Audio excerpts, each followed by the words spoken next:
Assalamualaikum warahmatullahi wabarakatuh. Selamat siang, perkenalkan nama saya Isindana Novani, mahasiswa program studi Magister Manajemen Universitas Pamulang. Pada kesempatan kali ini, saya akan mempresentasikan hasil penelitian yang telah saya lakukan dengan judul Perbandingan Dampak Pendayagunaan Zakat Produktif dan Zakat Konsumtif terhadap tingkat kemiskinan mustahik. Berikut akan saya tampilkan paparan hasil penelitian yang telah dilakukan.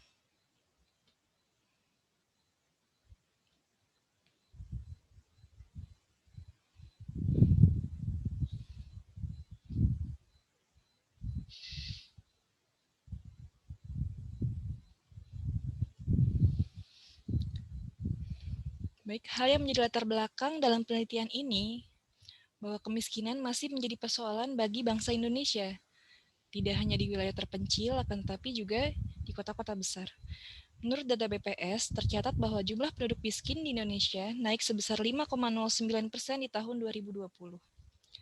Hal ini mengindikasikan bahwa masih banyak masyarakat yang tidak mampu untuk memenuhi ketercukupan kebutuhan hidupnya. Penanggulangan kemiskinan ini merupakan salah satu prioritas pembangunan Indonesia. Hal ini sejalan dengan komitmen pertama Sustainable Development Goals atau SDGs, yakni menurunkan kemiskinan dan kelaparan. Penanggulangan kemiskinan ini juga merupakan tanggung jawab bersama, baik pemerintah, swasta, maupun masyarakat secara luas. Nah, di sini Organisasi Pengelola Zakat atau OPZ merupakan salah satu lembaga yang memiliki kepedulian dalam mengentaskan kemiskinan. Berbagai intervensi program dilakukan oleh OPZ, baik melalui program zakat konsumtif dan juga program zakat produktif. Pada tahun 2019 tercatat bahwa dana zakat yang berhasil dihimpun secara nasional mencapai 10,2 triliun rupiah, data Basnas tahun 2020. Berdasarkan rumusan masalah tersebut, maka tujuan penelitian ini adalah untuk mengetahui dan membandingkan dampak pendayagunaan zakat produktif dan zakat konsumtif dalam upaya mengentaskan kemiskinan mustahik. Untuk metodologi, jenis dan sumber data, jenis data yang digunakan dalam penelitian ini adalah data primer dan data sekunder. Data primer diperoleh dari hasil wawancara dengan mustahik di OPZ XYZ tahun 2019. Adapun data sekunder diperoleh dari dokumen program, jurnal, artikel, buku, dan lain sebagainya. Untuk sampel penelitian, sebanyak 217 responden berhasil diwawancarai yang terdiri dari 158 responden penerima zakat program zakat produktif dan juga 59 orang responden yang merupakan mustahik program zakat konsumtif di OPZ XYZ. Untuk lokasi dan waktu penelitian, wilayah cakupan penelitian ini meliputi seluruh Kota Madya DKI Jakarta, yakni Jakarta Selatan, Jakarta Barat, Jakarta Timur, Jakarta Pusat, Jakarta Utara, dan Kepulauan Seribu. Sementara waktu penelitian ini dilakukan pada bulan Desember 2020 hingga Januari 2021. Untuk metode analisis dan pengolahan data, digunakan metode indikator kemiskinan, yakni perhitungan Headcount Index, Poverty Gap Index, Income Gap Index, SEN Index, FGT Index, kurva Lorenz, dan Gini Index. Berikut hasil analisis indikator kemiskinan dari hasil analisis data yang telah diperoleh. Tingkat insiden kemiskinan. Untuk mengukur insiden kemiskinan, digunakan Headcount Index, yaitu untuk melihat berapa jumlah keluarga miskin yang mampu dikurangi melalui distribusi zakat. Di sini dapat kita lihat bahwa pendistribusian zakat melalui program pendayagunaan zakat produktif mampu mengurangi jumlah rumah tangga yang berada di bawah garis kemiskinan dari 75% atau 0,75 poin menjadi 39% atau 0,39 poin, di mana persentase perubahan yang terjadi sebesar 48%. Sementara pada program zakat konsumtif, terjadi perubahan jumlah rumah tangga yang berada di bawah garis kemiskinan dari semula 1,00 poin atau 100% menjadi 0,80 poin atau 80%, atau telah terjadi perubahan positif sebesar 20%.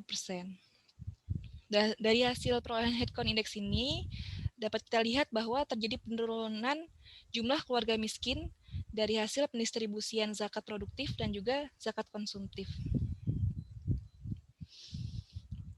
Kemudian pada tingkat kedalaman kemiskinan, untuk menganalisis tingkat kedalaman kemiskinan ini digunakan dua instrumen, yaitu Poverty Gap Index dan Income Gap Index. Pada program zakat produktif, nilai Poverty Gap Index sebelum intervensi zakat sebesar Rp676.518. Kemudian mengalami kenaikan menjadi Rp750.141 setelah adanya intervensi program. Nilai ini mengalami kenaikan ya, walaupun mengalami kenaikan, tapi jika dianalisis lebih mendalam dengan jarak program bantuan selama 12 bulan dan terjadi penurunan rumah tangga miskin, maka perubahan poverty gap sebesar 10% ini masih dalam kategori yang baik. Faktor ekonomi serta seperti inflasi menjadi salah satu pertimbangan dalam penelitian. Kemudian hasil analisis pada instrumen Income Gap Index program zakat produktif menunjukkan hasil yang lebih baik, yaitu kesenjangan pendapatan sebelum distribusi zakat, yakni sebesar 0,22 poin, mengalami penurunan menjadi 0,11 poin setelah adanya distribusi zakat. Hal ini mengindikasikan bahwa distribusi zakat melalui program zakat produktif mampu menurunkan tingkat kesenjangan pendapatan mustahik sebesar 50%.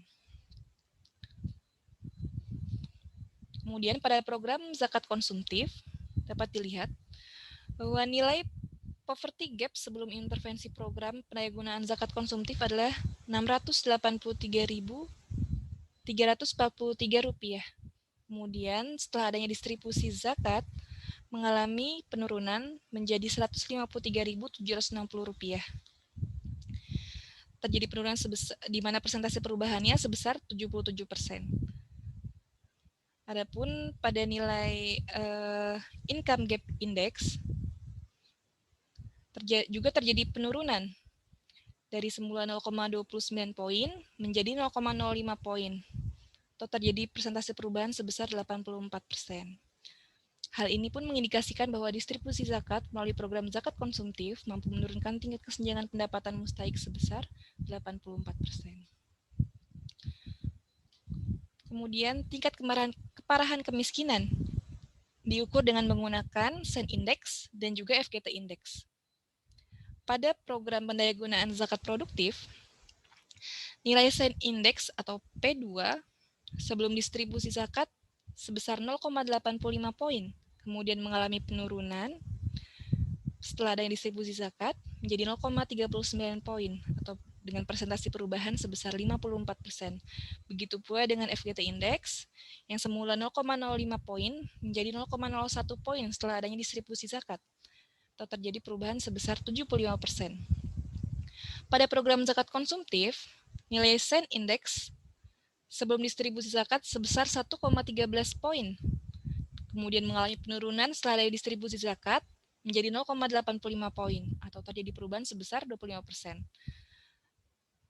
Adapun nilai FGT Index juga mengalami penurunan pada program zakat konsumtif, di mana sebelum distribusi zakat, nilai FGT Index sebesar 0,09 poin dan berubah menjadi 0,0023 poin setelah adanya distribusi zakat, atau terjadi perubahan sebesar 97%.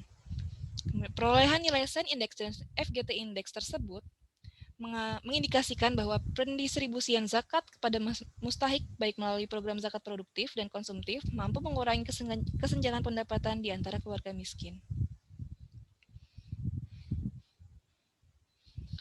Untuk Gini rasio dan kurva Lorenz, gambar berikut merupakan gambar kurva Lorenz sebelum dan sudah program zakat produktif.